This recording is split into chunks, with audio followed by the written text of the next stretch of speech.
Good afternoon everyone. Myself Mane sir. आपण जे काही प्रॅक्टिकल बघणार आहेत ते सगळे आपण आता इथून पुढं ऑनलाईन या पद्धतीने बघणार आहे. तर आज आपण पहिलं प्रॅक्टिकल ऑनलाईन पद्धतीने घेणार आहे ते आहे poison ratio for rubber tube. Poisson's ratio for rubber tube. तर या poison ratio for rubber tube याच्यामध्ये आपल्याला काय काढायचं आहे, ह्या एक्सपेरिमेंटचं एम काय आहे. तर या एक्सपेरिमेंटचं एम आहे to determine the Poisson ratio for a rubber tube by using rubber tube. म्हणजे जे काही रबर ट्यूबचं जे मटेरियल आहे रबर, त्या मटेरियलचा आपल्याला पॉयझन रेशो हा कॅल्क्युलेट करायचा आहे. पॉयझन्स रेशो म्हणजे काय हे आपण आपल्या थेअरी लेक्चरला बघितलं आहे. Poisson's ratio is equal to जे काय आहे ते lateral compression strain to the longitudinal extension strain जे काय आहे ते म्हणजे पॉयझन्स रेशो, तो आपण इथं स्टडी करणार आहे. तर याच्यामध्ये आपल्याला काय काय ॲपरेट्स लागतात. A hollow rubber tube filled with burette and filled with water. म्हणजे एक मोकळी रबर ट्यूब, ती नंतर आपण काय करणार आहे वॉटरने फिल करणार आहे आणि त्याच्यामध्ये एक ब्युरेट असणार आहे. तर तुम्ही इथं डायग्राममध्ये बघू शकता. This is the hollow rubber tube and these are the two ends, two cells, two rubber ends and this is the burette. आणि ही ब्युरेट आहे ते एका रबर ट्यूबमधून पास केलेले आहे. आणि या रबर ट्यूबवरती स्केल आहे, जसं पट्टीवरती स्केल असतं तसं. आणि या रबर ट्यूबमध्ये पूर्ण पाणी आहे. तर हे स्केल कशासाठी आहे हे आपण एक्सपेरिमेंट करताना बघणार आहोत की या स्केलचा यूज कशासाठी करणार आहे आपण. आणि अजून ॲपरेटसमध्ये काय लागतं, आपल्याला वेट्स लागतात की जे वेट्स इथं आपण हँगरच्या साहाय्याने अडकवणार आहे. And metre scale. आणि इथे एक पॉईंटर आहे, this is the pointer P, this is the pointer P. आणि इथे एक मीटर स्केल आहे. जसं आपण वेट अप्लाय करणार आहे तसे रबर ट्यूबची लेंथ वाढणार आहे. लेंथ वाढलेली आपण मेजर या स्केलच्या साहाय्याने करणार आहे. त्यासाठी आपण इथे एक स्केल अडकवलेली आहे. This is the apparatus and this is the experimental arrangement. Experimental arrangement तुम्ही बघू शकता काय आहे, एक स्टँड आहे. स्टँडला रबर ट्यूब ही आपण कनेक्ट केलेली आहे. त्या रबर ट्यूबमध्ये एक ब्युरेट आहे, ब्युरेटवरती स्केल आहे आणि खालच्या साईडला हँगर आहे, हँगरला वेट अडकवलेले आहेत आणि त्याच्या शेजारी पट्टी आहे. हे सगळे अरेंजमेंट तुम्ही डायरेक्ट बघू शकता, मी तुम्हाला दाखवतो. तर या ठिकाणी तुम्ही बघू शकता this is the rubber tube, this is rubber tube आणि ह्याच्यावरती ही ब्युरेट आहे आणि ह्या ब्युरेटवरती स्केल आहे. स्केल आता तुम्हाला दिसतंय का नाही मला नाही माहिती, दिसतंय थोडं थोडं दिसतंय स्केल, दिसतं 8, 9, 10 हे स्केल आहे. आणि ह्याच्यामध्ये आपण पाणी भरलेलं आहे. तुम्ही पाण्याची लेवलही बघू शकता. तर 4 पाण्याची लेवल आहे, 4 या रिडिंगपाशी. आणि ही पूर्ण अरेंजमेंट तुम्ही बघून घ्या. अशा पद्धतीने ही अरेंजमेंट केलेली आहे. रबर ट्यूब आहे, त्याच्या शेजारी स्केल आहे आणि त्याच्यामध्ये ब्युरेट आहे. आणि हे कशा साह्याने लटकवलेलं आहे, तर एका स्टँडच्या साह्याने हे अडकवलेलं आहे. ही पूर्ण आहे ते Poisson's ratio for rubber tube एक्सपेरिमेंटचे अरेंजमेंट आहे. तर आता याच्यामध्ये आपण काय करणार आहे, तर हा काय हँगर आहे, हा हँगर आहे तो 500 ग्रॅमचा आहे. तो पहिल्यांदा आपण इथं याचं 500 ग्रॅम एवढं वेट अप्लाय करणार आहे. तर आपण इथं 500 ग्रॅम एवढं वेट अप्लाय करूया. त्याच्या आधी वेट अप्लाय करण्याच्या आधी जर आपल्याला काही कॉन्स्टंट्स आहेत ते मेजर करायचे आहेत, तर ते कॉन्स्टंट कोणते कोणते आहेत तर तुम्ही बघू शकता इथं. List count of vernier calliper. आपल्याला वर्नियर कॅलिपर लागणार आहे. कशासाठी लागणार आहे, तर आपल्याला जी काही आपली रबर ट्यूब आहे, ही जी रबर ट्यूब आहे ह्या रबर ट्यूबचा आपल्याला क्रॉस सेक्शन एरिया काढायचा आहे, क्रॉस सेक्शनल एरिया. तर क्रॉस सेक्शनल एरिया काढण्यासाठी आपल्याला वर्नियर कॅलिपर लागणार आहे. त्यामुळे त्याचा लिस्ट काउंट आपल्याला माहीत असणं गरजेचं आहे. तर लिस्ट काउंट किती आहे वर्नियर कॅलिपरचा, तो आहे 0.01 सेंटीमीटर. दुसरं काय, volume of the water in sample space. This is the sample space. हे जे काय आहे तो सॅम्पल स्पेस आहे, सॅम्पल स्पेस आहे. सॅम्पल स्पेसमध्ये आपण काय करणार आहे, तर ह्याच्यामध्ये थोडं पाणी घेणार आहे भरून. आणि पाणी भरून घेऊन काय करणार आहे, याच्या पाण्याचा व्हॉल्यूम आणि याची लेंथ यावरून आपण या ट्यूबचा क्रॉस सेक्शनल एरिया काढणार आहे. तर आपण सुरुवातीला इथं काय घेतलं, इथं बघू शकता तुम्ही volume of water in sample space. या सॅम्पल स्पेसमध्ये किती पाणी बसलं, तर काय करायचं, यात पाणी वाचायचं आणि ती पाणी मोजायचं. तर ह्याच्यामध्ये बसलेलं आहे 31 क्युबिक सेंटीमीटर, 31 क्युबिक सेंटीमीटर. आपण ते कशाने मेजर केलं, तर या बिकरच्या साह्याने मेजर केलं. तर ह्याच्यामध्ये पाणी टोटल बसलं की ते 31 क्युबिक सेंटीमीटर एवढं पाणी बसलेलं आहे. आणि या सॅम्पल स्पेसची लेंथ किती आहे, तर या सॅम्पल स्पेसची लेंथ आहे 4.3 सेंटीमीटर. 4.3 सेंटीमीटर एवढी लेंथ आहे आणि याच्यामध्ये पाणी बसलेलं आहे ते 31 क्युबिक सेंटीमीटर एवढं पाणी बसलेलं आहे. त्याच्यावरून आपण त्याचा एरिया ऑफ क्रॉस सेक्शन काढू शकतो. Area of cross section is equal to pi r square और V/L. V is nothing but the volume of that sample space. Volume is 31 and length of that sample space is 4.3. त्याच्यावरून आपल्याला त्याचा area मिळाला. Area is equal to 7.209 centimetre square. हा आपल्याला त्याचा area मिळाला. Okay, तर हे झाले कॉन्स्टंट्स ऑब्झर्वेशन्स. ऑब्झर्वेशनमध्ये पहिलं ऑब्झर्वेशन आहे LC ऑफ व्हर्नियर कॅलिपर, दुसरं ऑब्झर्वेशन आहे volume of the water in sample space, तिसरं ऑब्झर्वेशन आहे length of the sample space and fourth observation is inner cross section area that is equal to pi r square और V/L and this is equal to 7.209. This is the area of that rubber tube, area of cross section of that rubber tube. Okay, ही काय झाली तर observation झाली. तर आता ॲक्च्युअलमध्ये हा experiment कसा करायचा हे आपण आता बघणार आहे. हे जे काय आहे तो आहे ऑब्झर्वेशन टेबल. तुम्ही ऑब्झर्वेशन टेबलमध्ये बघू शकता. पहिल्यांदा आहे तो ऑब्झर्वेशन नंबर. टोटल आपल्याला 6 ऑब्झर्वेशन घ्यायचे आहेत आणि काय करायचं आहे प्रत्येक वेळेस मास हे चेंज करायचं आहे. तुम्ही इथं डायग्राममध्ये बघू शकता. इथं जे मास अडकवले पहिल्यांदा 0 मास असताना त्याचं रिडिंग 500 ग्रॅम 1000 ग्रॅम असं आपल्याला 2500पर्यंत मास चेंज करायचं आहे आणि त्यावेळेस आपल्याला त्याचं रिडिंग घ्यायचं आहे. तर ब्युरेट रिडिंग 2 रिडिंग आहेत इथं. तर पहिलं आहे ते ब्युरेट रिडिंग. ब्युरेट रिडिंगमध्ये जे तुम्हाला मी सांगितलं ही जी काही ब्युरेट आहे याच्यावरती स्केल आहे. काय होणार आहे इथं ज्यावेळेस आपण वेट अप्लाय करणार आहे त्यावेळेस इथलं पाणी खाली जाणार आहे आणि त्यावेळेस इथं काहीतरी व्हॉल्यूम चेंज होणार आहे. ते चेंज झालेलं ब्युरेट रिडिंग आपल्याला इथं ब्युरेट रिडिंग यामध्ये लिहायचं आहे. आणि दुसरं आहे ते स्केल रिडिंग. वेट अप्लाय केल्यानंतर काय होणार आहे तर ह्याची लेंथ वाढणार आहे. वाढल्यामुळे काय होणार आहे आपल्याला इथं स्केल रिडिंग मिळणार आहे. ते स्केल रिडिंग इथं लिहायचं आहे. तर आता ब्युरेट रिडिंगमध्ये 2 रिडिंग आहेत. एक आहे ते लोडिंगचं आणि दुसरं आहे ते अनलोडिंगचं. आपण काय करायचं सुरुवातीला 0 500 1000 या पद्धतीने वेट वाढवत जायचं. वेट वाढवत जाईल तसं ब्युरेटमधलं पाणी किती कमी होत जातं आहे ते इथं नोट डाऊन करायचं. ते झालं लोडिंग. आणि नंतर वेट काढत जायचं. त्यावेळेस काय होणार आहे त्यावेळेस आपण उलटी रिडिंग घेत जायची. मग नंतर 2500 त्यातलं 500 काढलं की आपण 2000चं रिडिंग घेणार. त्यातनं अजून 500 काढलं की आपण 1500चं रिडिंग घेणार. हे झालं अनलोडिंग. आणि त्यावेळेस जे काही स्केल रिडिंग आहे ते मेजर करायचं. तर तुम्हाला हे कसं घ्यायचं ते मी सुरुवातीला दाखवतो. पहिल्यांदा आपण 0चं रिडिंग घेऊया. 0 ज्यावेळेस कोणताही लोड नाही. तुम्ही बघू शकता ही जी काही पॉयझन रबर ट्यूब आहे.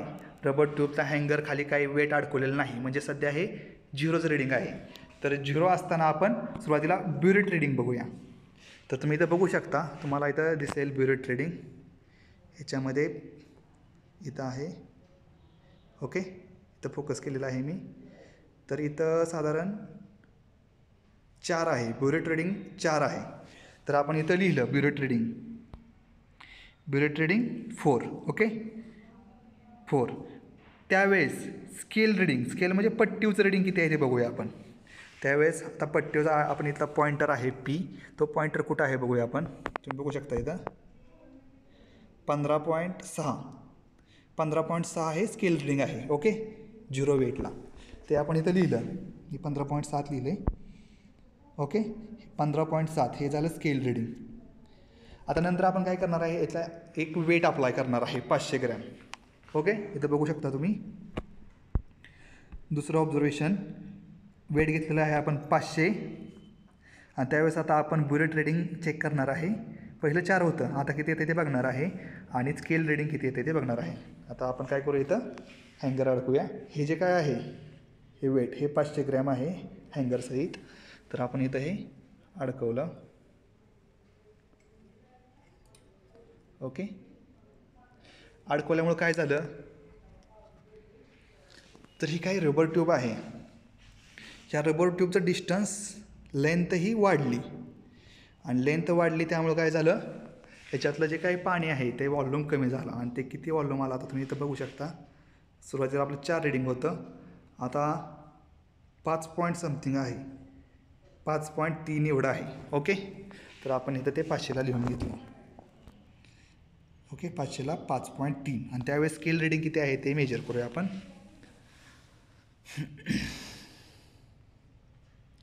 किती आहे स्केल रीडिंग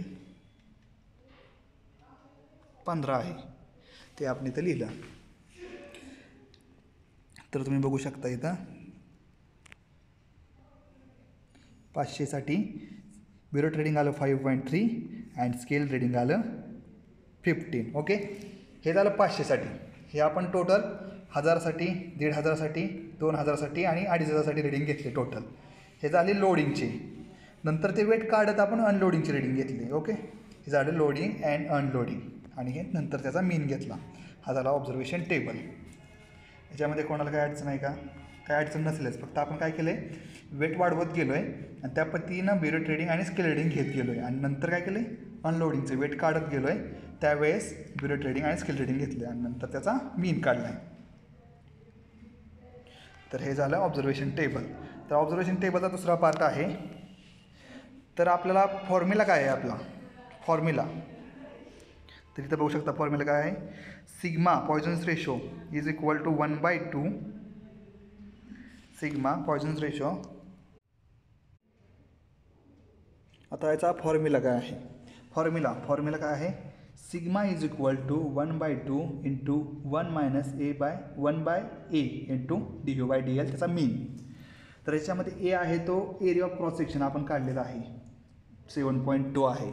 ओके, आणि आपल्याला काय काढायचं आहे आता, इथं DV आणि DL पाहिजे. तर DV is nothing but change in volume and DL is नथिंगमध्ये चेंज इन लेंथ. तर DV कसं काढणार आपण सुरुवातीला, DV is equal to change in volume, म्हणजे जो काही ओरिजिनल व्हॉल्यूम आहे, ओरिजिनल व्हॉल्यूम किती आहे रीडिंग ओरिजिनल व्हॉल्यूमचं, तर 4.2 एवढं आहे.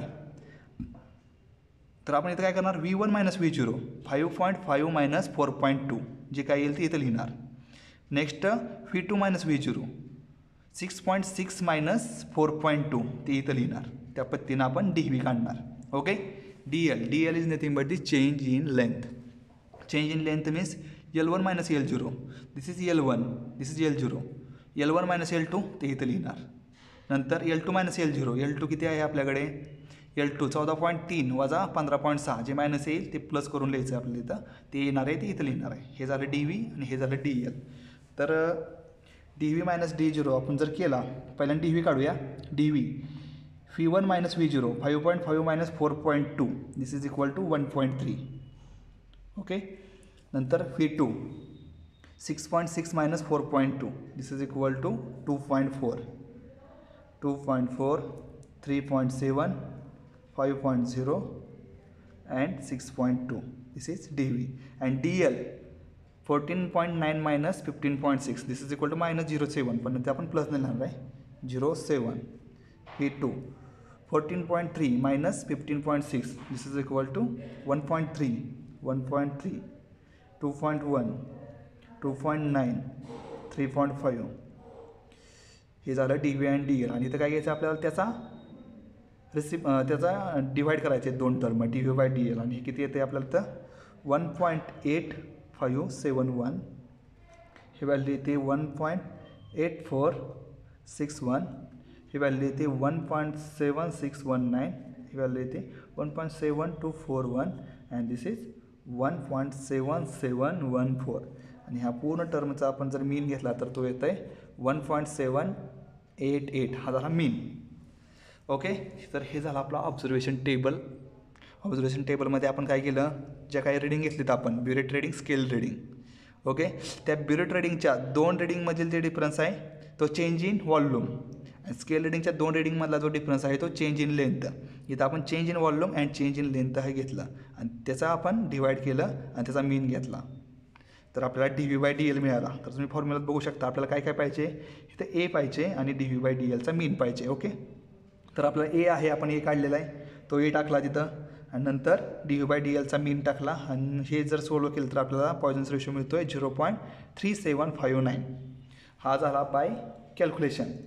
आणि बाय ग्राफ, आपल्याला बाय ग्राफ ही याची व्हॅल्यू पॉयझन्स रेशो व्हॅल्यू काढायची.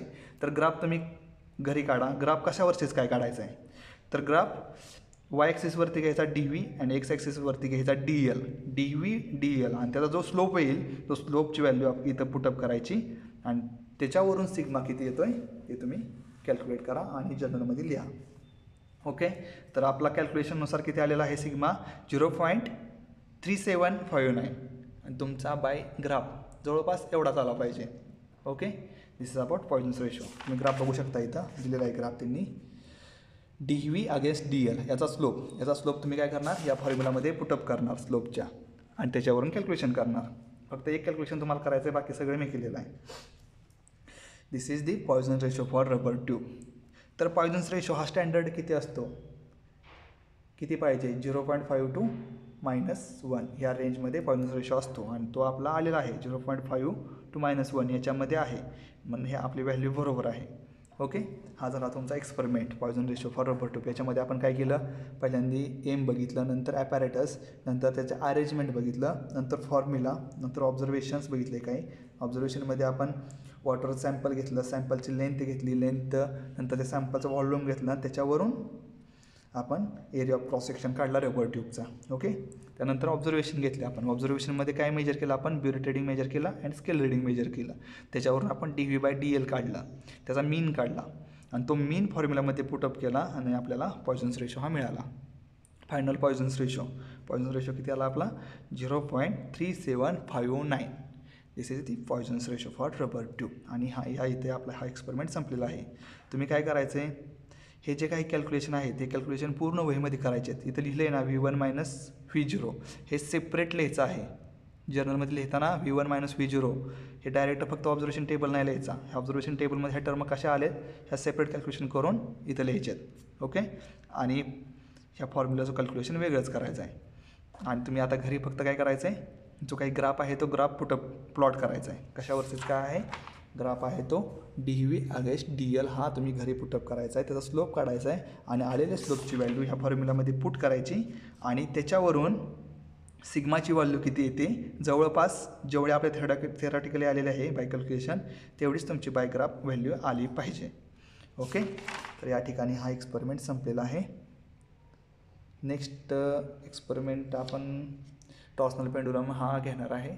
आज आपण इथं थांबत आहोत. ओके, हा तुम्ही वहीमध्ये पूर्ण करा आधी, नाहीतर चार्ट असतील तर चार्टमध्ये पूर्ण करा आणि नंतर जर्नलमध्ये लिहा. Okay, we will stop here. Thank you.